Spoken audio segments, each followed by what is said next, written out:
전세금 반환 소송, 즉 임대차 보증금 반환 청구 소송은 임대차 계약이 중도에 해지되거나 임대차 기간이 만료되었는데 임대인이 임차인에게 보증금을 돌려주지 않을 때 임차인이 임대인을 상대로 제기하는 소송이죠.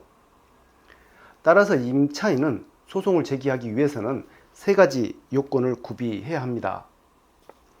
즉, 첫째, 임차인이 임대인에게 보증금을 지급한 사실이 있어야 하고요. 두 번째, 임대차 계약은 종료해야 합니다. 그리고 세 번째, 종료했음에도 불구하고 임대인이 보증금을 미반환했다. 이 세 가지 요건을 갖춰야 하죠.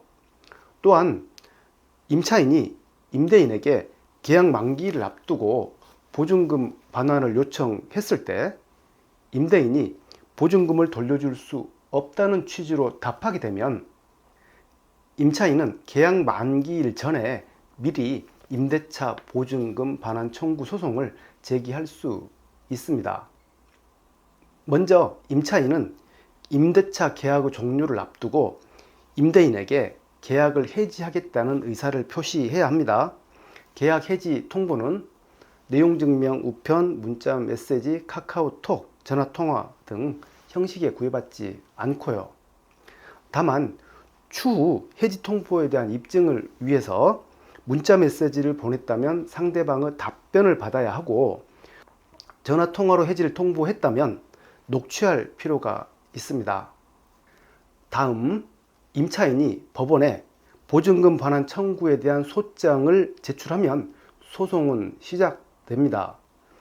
임대인이 임차인의 청구를 인정하지 않는 때에는 소장을 송달받은 날로부터 30일 이내에 법원에 답변서를 제출해야 하고요. 임대인이 제출 기한 안에 답변서를 제출하지 않으면 무변론 판결로 사건은 종결하게 되죠.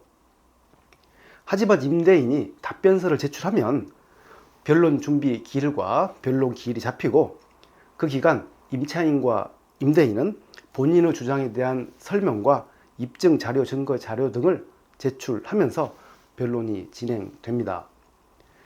법원은 양 당사자의 주장을 검토한 후에 판결하겠죠. 제1심 판결에 불이익을 당한 당사자는 항소할 수가 있습니다. 항소하기 위해서는 판결서를 받은 날로부터 2주일 이내에 원심 법원에 항소장을 제출하면 되고요. 한편 임차인이 보증금 반환 청구 소송을 준비하면서 해당 부동산의 처분만으로는 보증금 확보가 어렵다라고 보여질 때는 가압류와 가처분도 병행하는 것이 좋습니다. 또한 임차인은 보증금 반환 청구 소송을 통해서 임대인으로부터 보증금뿐만 아니라 보증금 반환 지연에 대한 이자까지도 받아낼 수 있죠. 지연이자는 소송이 제기된 날로부터 판결이 나기 전까지는 민사법상 이자 연 5%이고 판결 선고 이후 상환일까지는 소송 촉진 등에 관한 특례법에 따라서 연 12%를 적용하게 됩니다. 법원의 판결 이후에도 임대인이 보증금을 돌려주지 않으면 판결문을 통해서 세 가지 조치를 할 수가 있죠. 첫 번째는 부동산 강제 경매, 두 번째는 채권 압류 및 추심, 그리고 세 번째는 동산 압류 등의 강제 집행을 진행할 수 있습니다. 부동산 강제 경매는 임대인의 부동산을 경매 신청하는 방법이고요. 이 두 번째인 채권 압류 및 추심은 임대인의 은행 예금 또는 급여 등을 압류한 후에 환가해서 회수할 수 있는 그런 특정 재산을 강제로 확보하는 방법을 말합니다.